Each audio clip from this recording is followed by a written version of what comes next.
আমরা জাতি হিসেবে সততার পরিচয় বহন করি না। এটা শুধু জাতীয় কলঙ্কের বিষয় নয়, আন্তর্জাতিক বাণিজ্যে এটা আত্মঘাতী বিষয়। দেশবাসীর মতো আন্তর্জাতিক সম্প্রদায়ও চায় আমরা দুর্নীতিমুক্ত হই, কারণ তারা আমাদের সঙ্গে ব্যবসা বাণিজ্য সম্প্রসারণ করতে চায়। আপনারা দেখছেন প্রবাস বার্তা। বাংলাদেশের সবচেয়ে বড় সমস্যা সীমাহীন দুর্নীতি। স্বৈরাচারী সরকার এই দুর্নীতিকে বিশ্বের শীর্ষস্থানে নিয়ে গেছে। দুর্নীতির ফলে শুধু যে সবকিছুতে অবিশ্বাস্য রকম ব্যয়বৃদ্ধি পাচ্ছে তাই না, এর ফলে সরকার ও জনগণের সকল আয়োজন বিকৃত হয়ে যায়। সরকারের লক্ষ্য, নীতিমালা, প্রাতিষ্ঠানিক আয়োজন, সরকারি কর্মকর্তাদের দায় দায়িত্ব, যা কিছু কাগজে লেখা থাকে তার সব কিছু অর্থহীন হয়ে যায়। দেশ চলে অলিখিত আয়োজনে। সরকারকে চলতে হয়, ব্যবসায়ীকে চলতে হয়, শিল্পপতিকে চলতে হয়, বিনিয়োগকারীকে চলতে হয়, দেশের সকল নাগরিককে এই অলিখিত নিয়মে চলতে হয়। নাগরিককে এই অদৃশ্য জগতের সঙ্গে মোকাবেলা করে টিকে থাকার বিদ্যায় পারদর্শী হতে সাধনা করতে হয়। দৈনন্দিন জীবনে টিকে থাকা এবং সাফল্য অর্জনের জন্য একটা নতুন ভাষা আয়ত্ত করতে হয়। চারদিকে কী শব্দ বলা হচ্ছে, কাগজে কি লেখা হচ্ছে, তা মনে মনে দ্রুত অনুবাদ করে তার মর্মার্থ বুঝে নিতে হয়। তা না হলে দৈনন্দিন সিদ্ধান্ত নেওয়া যায় না। সবচেয়ে বড় মুশকিল হলো এর কোনো অভিধান নেই, কারণ ব্যক্তিবিশেষে, স্থান বিশেষে, পরিস্থিতি বিশেষে এর অর্থ ক্রমাগতভাবে পাল্টে যায়। পুরো বিশ্ব বুঝে গেছে আমরা জাতি হিসেবে সততার পরিচয় বহন করি না। এটা শুধু জাতীয় কলঙ্কের বিষয় নয়, আন্তর্জাতিক বাণিজ্যে এটা আত্মঘাতী বিষয়।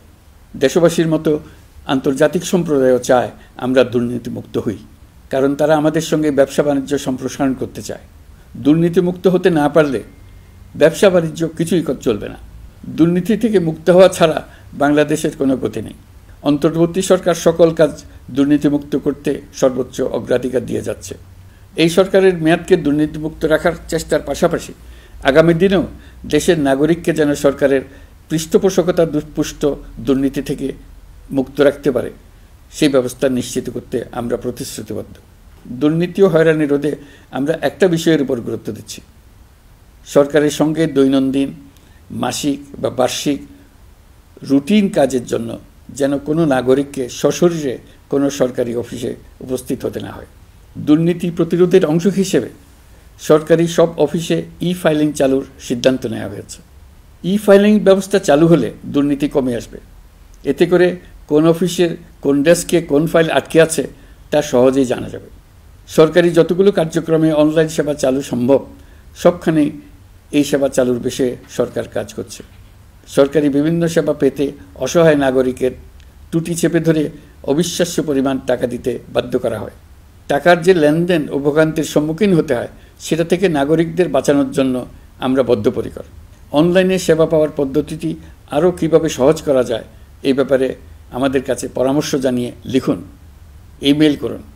আপনি বা আপনার পরিবারের যে কেউ এই সেবা বাণিজ্যিকভাবে দিতে চাইলে প্রশিক্ষণ গ্রহণ করে পৃথিবীর যে কোনো স্থান থেকে এই সেবা দিতে পারবেন। বিগত সরকারের আমলে ভিন্নমতকে দমন করার জন্য মিথ্যা মামলাকে হাতিয়ার হিসেবে বেছে নেওয়া হয়েছিল। বিভিন্ন পর্যায়ে যাচাই বাছাই করে আমরা এইসব হয়রানিমূলক মামলা প্রত্যাহারের উদ্যোগ নিয়েছি। গত ফ্যাসিস্ট সরকারের সময় দায়ের করা রাজনৈতিক হয়রানিমূলক মামলাগুলোর মধ্যে সারা দেশেই পর্যন্ত ৬,২৯৫টি মামলা প্রত্যাহারের সুপারিশ করা হয়েছে। অন্যান্য সকল হয়রানিমূলক মামলাও ক্রমান্বয়ে প্রত্যাহার করা হচ্ছে। এছাড়া এ পর্যন্ত সাইবার সিকিউরিটি আইনের অধীনে বিচারাধীন স্পিচ অফেন্স সংক্রান্ত ৪১৩টি মামলা প্রত্যাহার করা হয়েছে। এই আইনটি অবিলম্বে বাতিল করে নাগরিক বান্ধব সাইবার সুরক্ষা আইন করা হচ্ছে।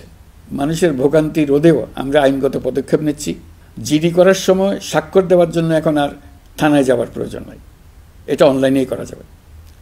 এই ব্যাপারে প্রয়োজনীয় নির্দেশ দেওয়া হয়েছে।